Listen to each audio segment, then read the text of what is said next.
All right. Well, good afternoon, or I guess could be still morning time for some of you, depending on where you're dialing in from. But just I want to welcome you here. It's been probably 30, I don't know, maybe 30 days since we did our last advisor growth series event. We've got a number coming up, which I'll talk to you about here today.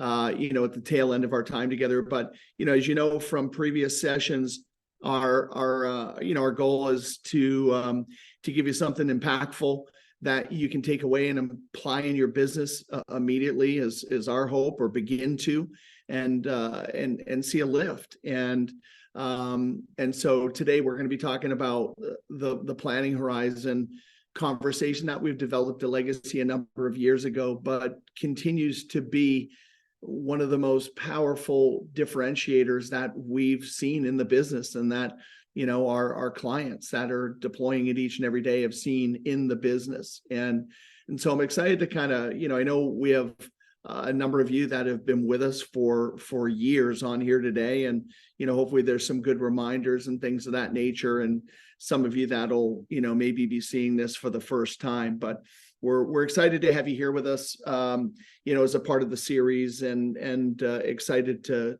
kind of get some interactions here around this content. So again, just to put in a bit of context here today for why are we here and why have we asked you to come out and spend some time to this, is that differentiation is critical in this business. That if consumers and interested parties in doing business with you and interacting with you can't determine what it is that makes you different from others, from their current advisors, from their previous advisors, or for maybe even advisors that they're currently vetting out in the process. I mean, the reality is that your inability to differentiate quickly, right? It has a cost to the business in lots of different ways, right? It's got a time cost, it's got a revenue cost. There's a number of cost variables to not being able to differentiate out of the gates quickly. What I'm going to share with you in that planning horizon today, and we'll talk through, is this is something that for us can show up and happen at multiple points in engagements with clients, and you might find an opportunity to introduce the planning horizon as a differentiator in a very quick, early interaction, where you're not sitting down with somebody for an extended period of time, but you have an opportunity to show what it is you do different in order to create that meaningful meeting. The planning horizon can be one of the most powerful tools we've seen to be used in that moment, in that context.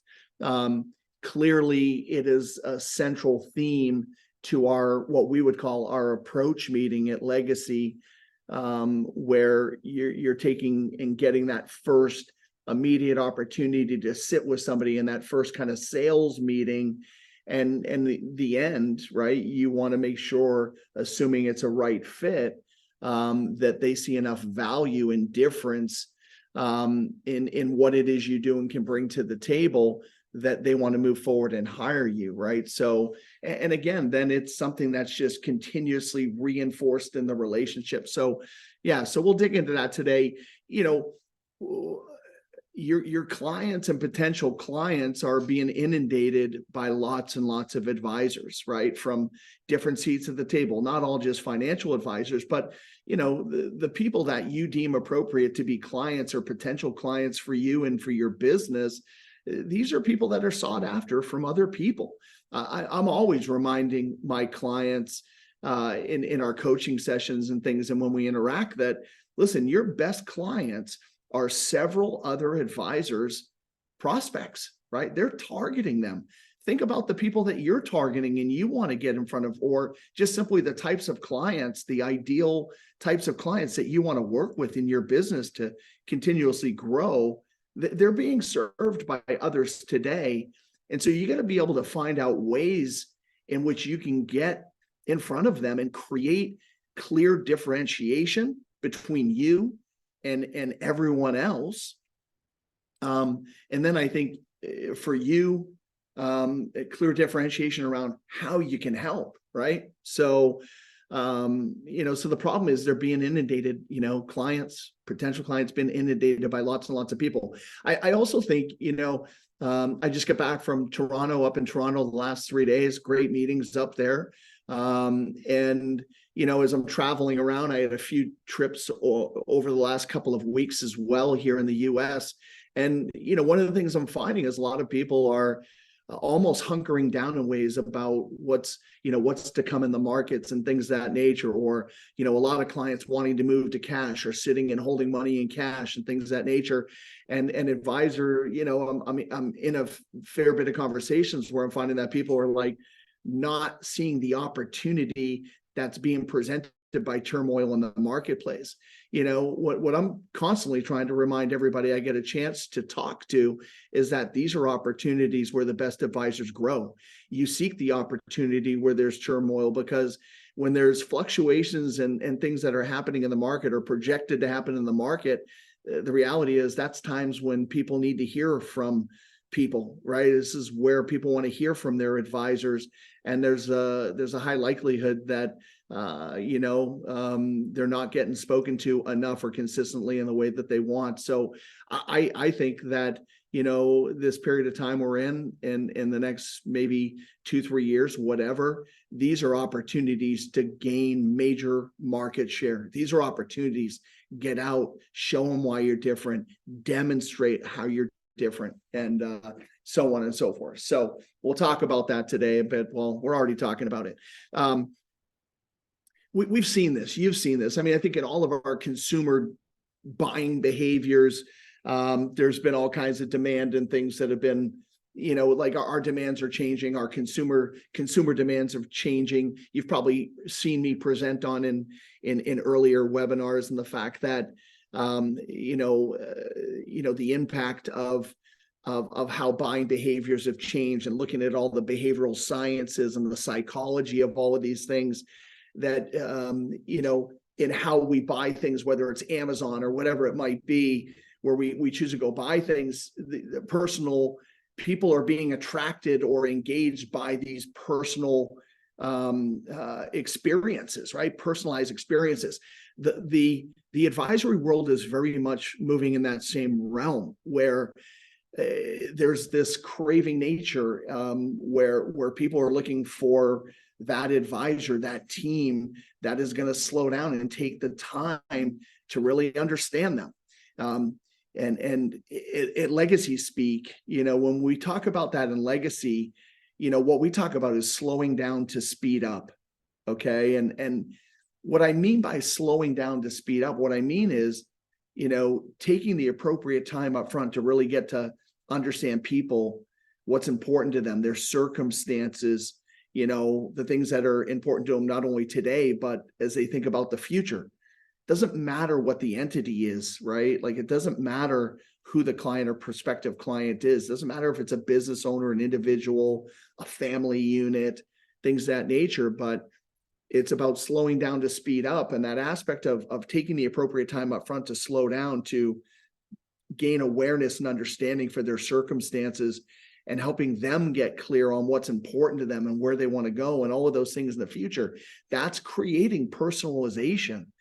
Too many still in the financial services, the wealth management, what have you, too many of that industry are still so focused on getting into a solution solving type of conversation. It's amazing to me that the habits and the behaviors and the approaches have not evolved. And the reality is they haven't. But those advisors that slow down and create that different experience up front, and what I'll get to is that starts with a powerful conversation around that planning horizon, are the advisors that get to speed up in the end, right? So again, this slow down to speed up that I'm not really probably explaining as well as I could is, again, slow down to get to really understand our clients and help them get clear for themselves what's important to them and what they want, so that when we get to showing them how to solve it and how to get it, they move fast. I've seen across my almost 30 years in this business and working with some of the best advisors in this business, right? Thankfully for us, that they don't do a great job of measuring, right, the time and the interactions that it takes to get people to actually execute and buy and follow that advice, right? To follow the implementation path.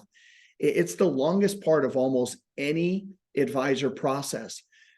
I find that ironic because the shortest part is the upfront part. It's where we data gather and fact find to get all the information, which is an absolutely critical and important part of the methodology. It's not experiential in a really powerful, positive way, but it's a necessary part of the process. And we have a way that we think about that as well. But the other part of that up front, again, is the connections to the client, to the family, to the business, to the individual, to the people. And if you slow down even a little bit there, right, you will speed up all day when it comes down to making decisions, right? So the planning horizon, again, is a powerful way to really help demonstrate that. You've heard me, I'm sure, say at one point in time, I'll reiterate it again, that 65% of the world around us, 65% of the people here participating on this webinar today are visual processors, meaning we connect with things. I will even go to the extent of saying we make better decisions around things that we can see, right? We need to have painted pictures and things of that nature. And the planning horizon gives you a visual, tangible way for people to connect with what you're sharing with them and what makes you different and all of those things. It's tremendous from that realm and from that standpoint. But when we look at some of these statistics, right, 49% of clients, right, think that their financial recommendations are based upon their personal goals, needs, and priorities. I even think that is kind of low, because the reality is most of the advisors that when I meet them and we look at their process and how they're approaching things, the majority are still combining what I would call discovery and fact finding into that first meeting, meaning they're trying to get at a clear understanding of the client's goals, but they're also trying to understand their financial picture. It is 100% impossible to do both of those things well. 100%. You can't. Not in an hour meeting, or sometimes they're 45-minute meetings, even if they're 2-hour meetings, right? There's too much data, facts, and information to understand, and we need to make sure that we're a right fit in all of those things. And again, if you want to slow down, when I say slow down and really understand people and what's important and what matters to them, you need to have a meeting that's intentional about doing just that. I'm not saying that we won't hear things that are important to clients in the form of a goal and, maybe even a bit of a vision for the future, or even a value, right? In a first meeting, in first interactions, for sure. You'll hear those things. But what I'm talking about is being super intentional around making sure that that is fully flushed out, right? You've heard me say before, maybe, that this whole movement that the business went through, 10 years ago, probably, goal-based investing, goal-based planning. The hard reality that most of us don't understand about that is clients and prospects don't know what their goals are. So either we're superimposing goals that we believe they should have based upon their search and their situation and circumstances, which is a danger. On the other side, they might be coming with the goals that they believe that they should have, or the people in their circles or around them have. So therefore, I should probably want to pursue those same things. We don't sit, most of us, some of us do, but by and large, most of us don't sit at home and reflect on what's important to us. What are our goals? What are the things we're pursuing? And creating intentionality and structure and actions around that. What is the vision that we have for the future, for our family, right? For our business, for ourselves, right? Retirement, things of that nature. We will never, ever hold ourselves as accountable as we need to be accountable around those things to flush it out and get clear and excited about it. And so I see this in our work at Legacy. This is kind of the mission that we're on, is to help advisors see that, the importance of that, how impactful that becomes when we need the clients to make decisions and take action around it, right? It's clearly that differentiator that just is beyond anything else. So we've been talking about the planning horizon, and again, I'll kind of bring it in here and talk about it a little bit, and again, just reiterate for some of you, but for some of you for the first time, talk about why this is so important and why it's so critical and things of that nature. And again, the planning horizon is something for my clients. I want you to be able to demonstrate this, to talk about this in a meaningful and compelling way whenever and wherever that moment deems itself appropriate, right? And so it can show up at lots of different points in the relationship. But again, when you embed your thinking and your language around this to drive results, there's nothing like it in the marketplace that I've seen that does what this thing does in a very quick amount of time. So again, if we look at this here, the planning horizon is this kind of foundational line as it relates to decisions around our planning. And as you can see, there's two different realms. We've got this realm that's up above that planning horizon, and then we've got this realm that's below the planning horizon. And so when we look at this realm kind of below the planning horizon, this is all about the strategies, the tactics, the tools, the products, the services, and things of that nature, right? And, to kind of take a step back and look at this for a moment, it's for most advisors, like I said, we want to get into a solution and solve it position with clients as fast as we can. For many of us, it's where we get paid. For many of us, it's the way that we were trained, right? You want to identify a gap and you want to show them how to solve it. Or, oh, you're meeting with that business owner. You want to show them something they've never shown before. Show them how smart you are. All of those things, right? And so we're quick to get into this below the horizon conversation. Even advisors that are doing a good fundamental job around clients' goals and objectives fundamentally are still in a race to show them how they can solve it.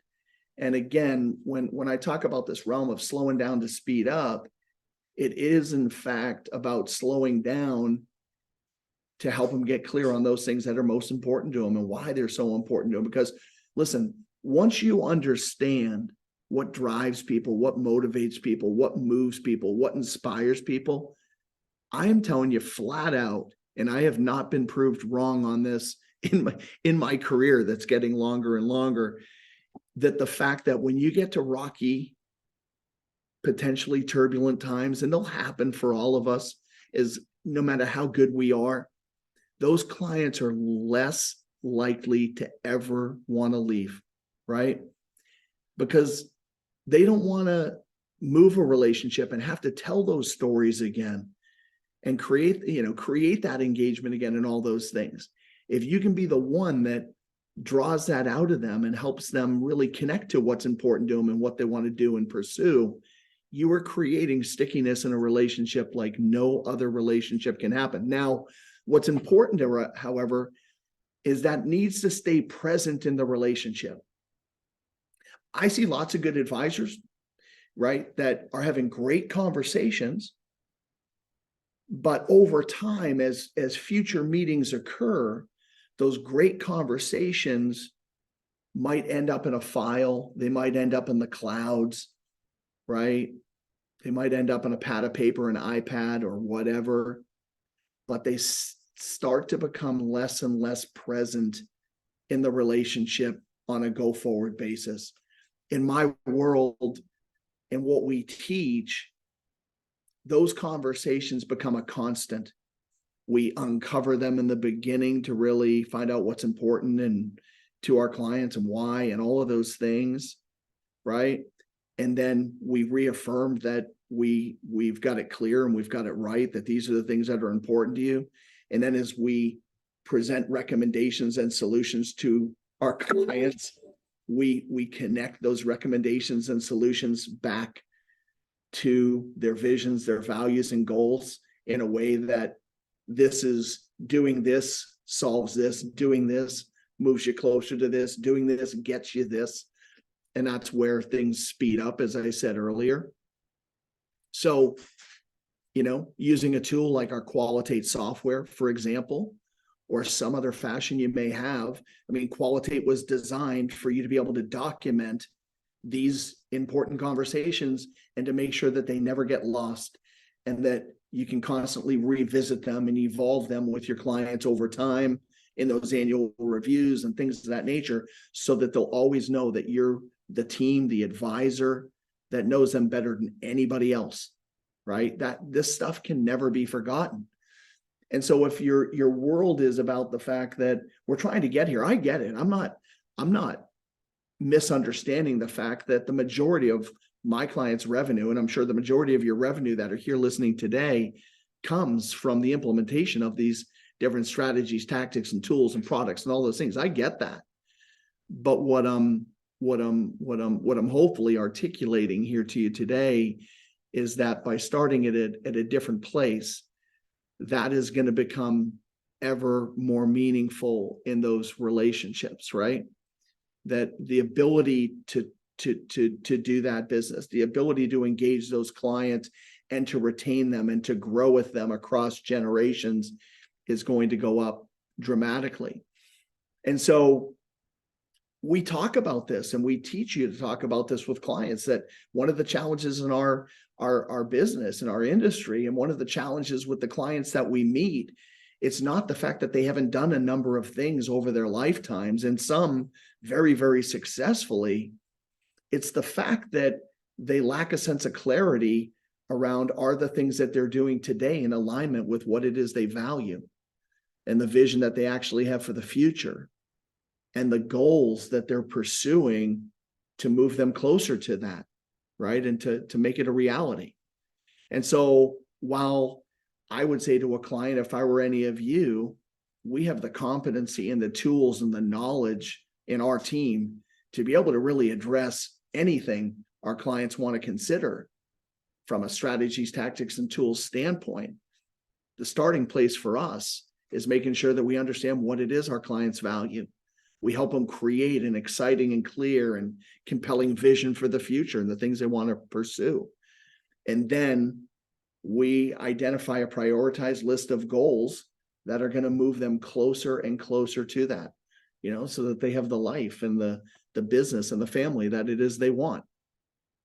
So if you think about that and what I just said, I mean, that's just such a significant differentiator. You can show why you're different from the industry. You can talk about the fact that, we're competent and we have skills and knowledge and all these things in this realm below the planning horizon.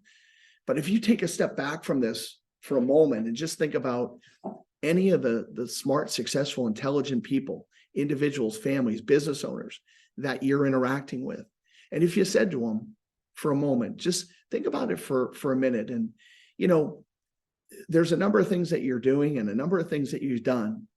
However, for me to start to talk about what you maybe ought to change or additional things that you ought to consider doing, without me having a clear understanding up here above the horizon, right, about where you've been and where you're going and what's important to you, what matters to you, for me to begin to talk about things you ought to do or change without knowing that, isn't it a bit like putting the cart before the horse? Any good, smart, intelligent person is absolutely going to step into that and acknowledge that. Anybody would. It makes all the sense in the world, right? And so, the opportunity with a client who's surrounded by advisors today, or a potential client, right? Or, a person who's got advisors, who's done a number of things, is to simply ask them, based upon the advice you're getting today and all the things that you've done to date, how clear and how confident are you that it has you on track for how you want things to be up here? I'm going to tell you, you're going to have a lot of blank stares. People won't be able to answer that question. Christine, I see a question. You got your hand up, Christine. I think you should be able to unmute yourself and ask away if you want. Go for it.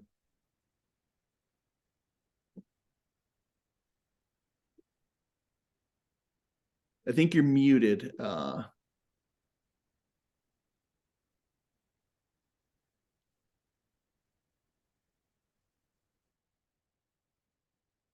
don't think I can unmute her. Well, I'm just going to keep going, Christine. If you get that, if you can unmute yourself, feel free to fire away and ask your question there. So, just kind of continuing on the dialogue, if you look at this, right, like below the planning horizon it's all the quantitative, it's the numbers, it's the math, it's the strategy. It's super important. It's critically important to being able to solve what it is clients want to solve, right? And plan appropriately and all of those things, and above the horizon is what we talk about and what we teach around the qualitative aspects of the relationship. What's important to people? Why is it important? And helping people who are unclear about that, flush that out and get clear about it, which is not scary. And it's not that overwhelmingly complicated, but it's critical.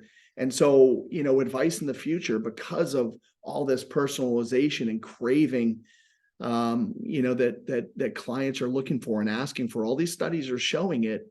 The future is about a balance of your qualitative and quantitative skill sets as an advisor. How do you blend the two together and really create meaningful, long-term and generational, relationships with your clients? So I don't know if Christine put something in the chat at all. Nothing really. Okay. So, just to give you a sense of around that planning horizon, qualitative versus the quantitative, the numbers and the math. But think about having a visual presentation to go with your words, right? For those of you that, are in our network and are part of members of our community, we've got these PowerPoints, we've got videos that you can incorporate into your websites that tell this story. We've got full scripts for how to introduce this with proven, tested language, that we've developed in order to be able to help you do that. But, wanted to really just kind of share that with you here today and, compete in an unfair way, right? Below the horizon is where all the competition is. It's where all the advisors want to be. It's where they want to either start or get to as quickly as they can. But by starting at a different place and helping people get clear on what's important to them, I see it all the time in my work. You will get to a point of helping people to execute on all those recommendations in such a meaningful way. It'll drive results, drive growth, all the things that you want and have the potential for in your businesses. So, I hope this was a good reminder. Again, for those of you that are members, you're probably familiar with our advisor growth journey. I mean, what we're talking about here today, there's lots of resources and videos in the promise stage on this conversation. And obviously across the journey, much, much more. There's all kinds of content, tools, resources that are available there for you. And then as you think about the future, we've got some more events coming up between now and the end of the year. Keep on the lookout for this list of events and, keep coming and keep participating and make sure you let us know where we can help along the way. If there are events that you want us to consider doing as a part of this webinar series, let us know what some of those events might look like. We have all kinds of content and ideas, and we'd love to hear from you about what would be meaningful to you as a member of the group. So with that, I'll leave us off here, but thanks for being here today, and thanks for being a part of the series, and we'll talk to you all real soon. Have a wonderful day. Thank you.